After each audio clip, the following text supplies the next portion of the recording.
네, 여러분 안녕하십니까? 뉴스투데이 제주입니다. 올해는 20년 만에 대통령 선거와 지방선거가 잇따라 치러집니다.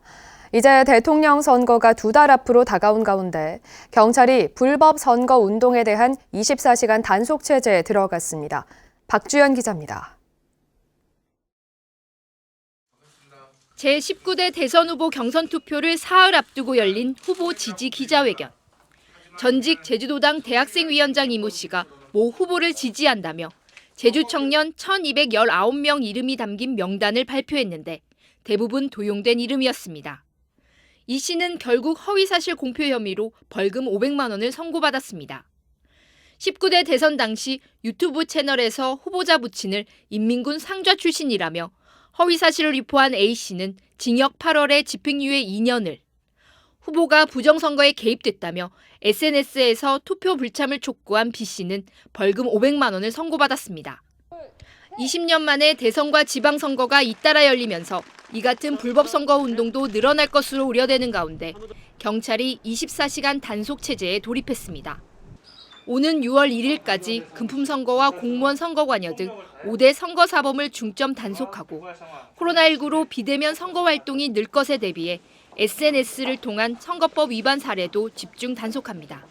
오프라인 선거 위주에서 온라인상에서 선거 행위가 주로 이루어질 것으로 예상되므로 온라인 실시간 모니터링 등을 강화하여 온라인상에서 발생하고는 각종 불법 선거 운동에 적극 대응해 나갈 방침입니다.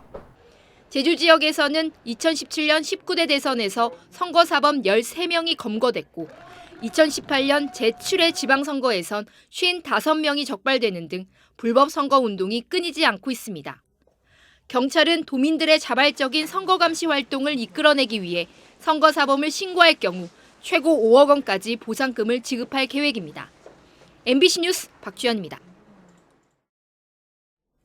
제주 동부 하수처리장 증설 공사에 주민들이 반발하고 있는 가운데 하수처리까지 차질을 빚고 있습니다. 2달 동안 차량 출입이 가로막히면서 하수 찌꺼기가 쌓이는가 하면 기준치를 초과한 하수가 바다로 흘러나가고 있습니다. 박혜진 기자가 보도합니다. 제주시 조청과 구자읍 일대의 하수를 처리하는 동부 하수처리장입니다. 하수처리장 한쪽에 흰색 마대자루 수백여 개가 쌓여 있습니다. 가까이 가서 살펴보니 하수를 처리하고 남은 찌꺼기인 시커먼 슬러지가 담겨 있습니다. 동부 하수처리장 증설공사 현장에는 이처럼 밖으로 반출하지 못한 하수 찌꺼기 300톤이 쌓여 악취를 풍기고 있습니다. 주민들이 2달 전부터 증설공사를 반대한다며 트랙터와 중장비로 하수처리장 입구를 가로막았기 때문입니다. 문제는 또 있습니다.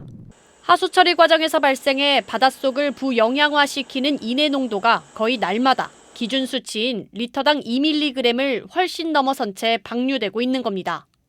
거의 날마다 기준 수치인 리터당 2mg을 넘고 있습니다. 수질 오염을 희석해주는 약품 수송 차량도 2달째 진입이 막혔기 때문입니다.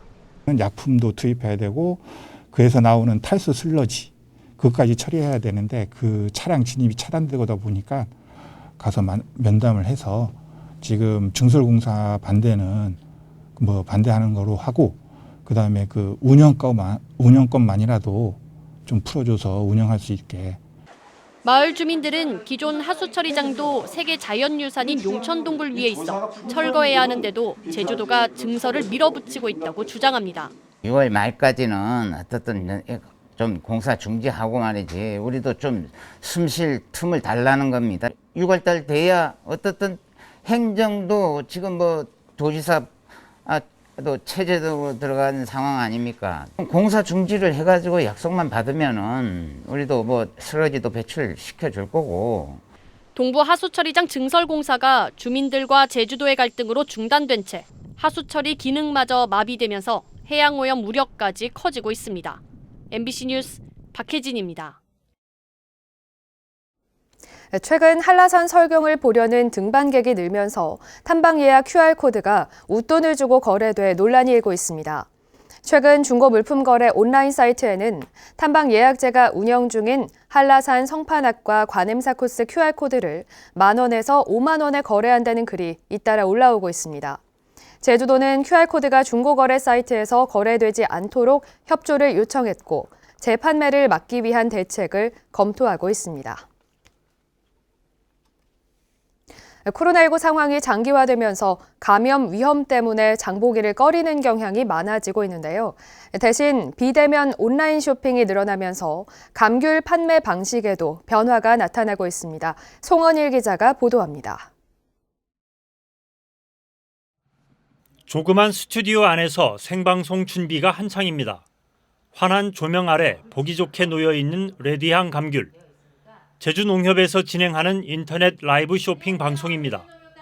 그 제주의 저녁 붉은 노을과 같은 그런 빛깔을 가진 레드향을 가지고 왔습니다. 감귤을 직접 보여주고 맛과 품질을 알릴 수 있다는 게 가장 큰 장점입니다. 이렇게 껍질이 얇아요. 여러분 보세요. 지난해 6월 시작해 지금까지 라이브 쇼핑으로 거둔 판매액은 2억 원. 아직은 매출액도 작고 회원 수도 10,000명 정도로 적지만 꾸준히 늘어나고 있습니다. 와, 아하님 요즘 저희 찐고객 되셨어요. 자주 오시네요. 반갑습니다. 지금까지는 일주일에 2차례 방송했지만 앞으로 5차례로 늘리고 회원 수도 10만 명으로 늘려 한 번 방송으로 매출 3천만 원을 달성할 계획입니다. 코로나19 장기화로 온라인 쇼핑이 늘면서 감귤 판매 방식도 달라지고 있는 겁니다. 제주농협이 지난해 도매시장 대신에 전자상거래로 판매한 감귤은 6,000톤, 금액은 300억 원에 이릅니다. 코로나19로 인한 수도권 직거래 대면 행사가 취소되고 있는 상황에서 지자체와 협력한 전자상거래를 통한 판로 확대에 역량을 집중해 나갈 계획입니다. 감귤 농가들도 속속 온라인 판매에 뛰어들고 있습니다. 기존의 도매시장을 통해 복잡한 유통 단계를 거치기보다는 직접 소비자들과 거래하는 게 훨씬 유리하기 때문입니다. 코로나19로 어려움을 겪는 농민들이 비대면 온라인 감귤 판매로 새로운 활로를 모색하고 있습니다. MBC 뉴스 송원일입니다. 제주산 월동채소의 가격이 하락하면서 수급 조절 대책이 추진됩니다.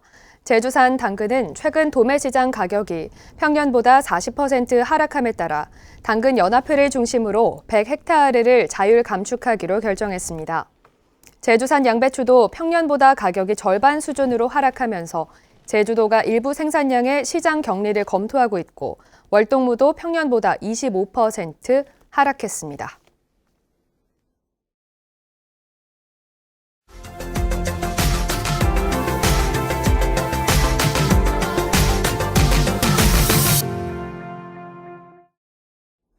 그린 스마트 펀시티를 추진하는 광주시가 EBS와 손을 잡았습니다. EBS의 캐릭터를 활용한 광주 캐릭터랜드를 조성해 광주 시민들은 물론 타 지역 시민들도 찾아오는 광주형 관광 명소로 만든다는 계획입니다. 송정근 기자입니다. EBS 관계자들과 광주시 공무원들이 한자리에 모였습니다.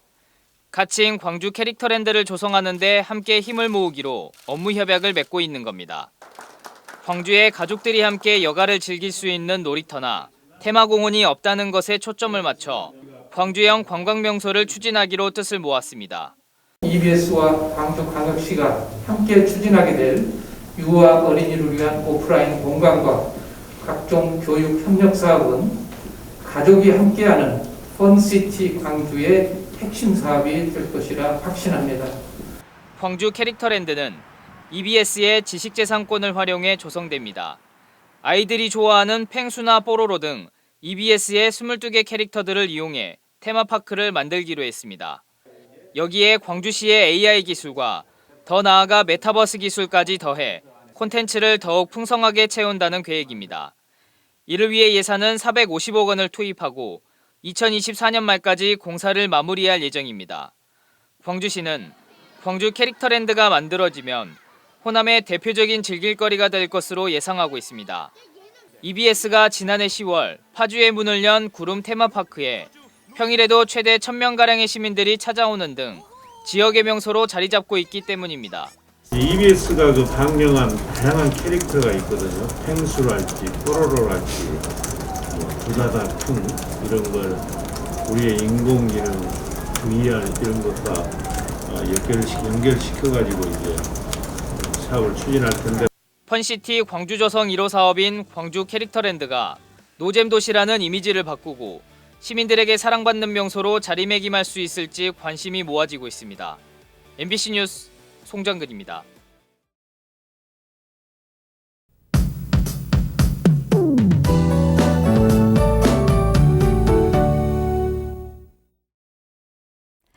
오늘 아침은 어제보다 더 춥습니다. 아침 기온이 2도까지 떨어졌는데요.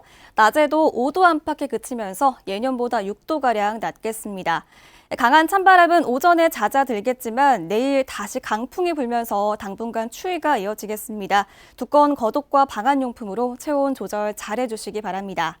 아침 출근길 제주도 곳곳에 눈이 오는 곳이 있습니다. 제주도 산지에는 대설경보가 발효 중인 가운데 오늘 밤까지 눈이 더 오겠고요. 해안 지역은 오전까지 눈발이 날리겠습니다. 하지만 기압골의 영향으로 내일 눈과 비가 다시 내리겠는데요. 내일 오후까지 산지에는 최고 15cm, 중산간 이상 지역은 5cm가량의 눈이 더 오겠고요. 해안 지역은 눈과 비가 섞이면서 진눈깨비 형태로 내리겠습니다. 기온이 떨어지면서 곳곳에 길이 미끄럽겠는데요. 낙상 사고와 교통안전에 유의하시기 바랍니다. 아침 현재의 기온입니다. 어제보다 2, 3도 떨어졌는데요. 북부 지역 3도, 동부 지역 2도, 산간 지역은 영하권을 보이고 있습니다. 현재 천백도로는 모든 차량이 통제된 상황입니다. 아침 출근길 중산간도로와 산간도로 이동하시는 분들은 월동장부를 구비하시고요. 서행 운전하시기 바랍니다. 오늘 낮 기온은 북부 지역 5도, 남부 지역 8도에 그치겠습니다. 도서 지역도 추운 날씨가 이어지겠고요. 밤부터 다시 눈비가 내리겠습니다. 바다의 물결은 대부분 해상에서 최고 3m까지 매우 높게 일겠습니다. 주 후반까지 예년보다 추운 날씨가 이어지겠고요. 주말에는 맑은 날씨가 예상됩니다. 날씨였습니다. 네, 다음은 희망 2022 나눔 캠페인 성금을 보내주신 분들입니다. 제주 영송학교 초5학년 1, 2반과 중3학년 2반 17만 2천 원, 제주 안전교육센터 30만 원, 전숙희 씨가 30만 원을 보내주셨습니다. 성금을 맡기실 분은 이달 말까지 제주사회복지공동모금회로 문의하시거나 제주은행이나 농협계좌로 보내주시면 됩니다. 고맙습니다. 제주시 봉계동의 자연녹지를 주거지역으로 변경하기 위한 용역이 자신들의 토지도 용도를 변경시켜달라는 인근 토지주들의 민원이 속출하면서 중단됐습니다. 제주시는 당초 지난해 말까지 마무리할 예정이었던 용역을 일시 중단하고 민원을 검토 중이라고 밝혔습니다. 제주시는 음식물 쓰레기 자원화 시설 운영을 연장하면서 주민들과 맺은 협약에 따라 봉계동 43만 제곱미터를 주거지역으로 변경할 계획이었습니다. 제주시는 올해부터 버스 전용차로 통행 위반 시 곧바로 과태료를 부과하고 있는데 시행 첫 주 267건이 적발됐습니다. 이 가운데 버스 중앙차로 위반이 78건, 가로변 차로 위반이 189건이었습니다. 위반 차량에 대해서는 이륜차 4만 원, 승용차는 5만 원, 승합차 6만 원의 과태료가 부과됩니다. 제주경찰청은 수사가 진행되거나 신변보호가 진행 중인 여성폭력 대상 사건 570건을 전수점검해 25건에 대해 추가적인 형사조치를 했다고 밝혔습니다. 조치 유형별로는 구속영장 신청 4건과 스토킹 잠정 조치 4건, 피해자 신변보호 조치 15건 등입니다.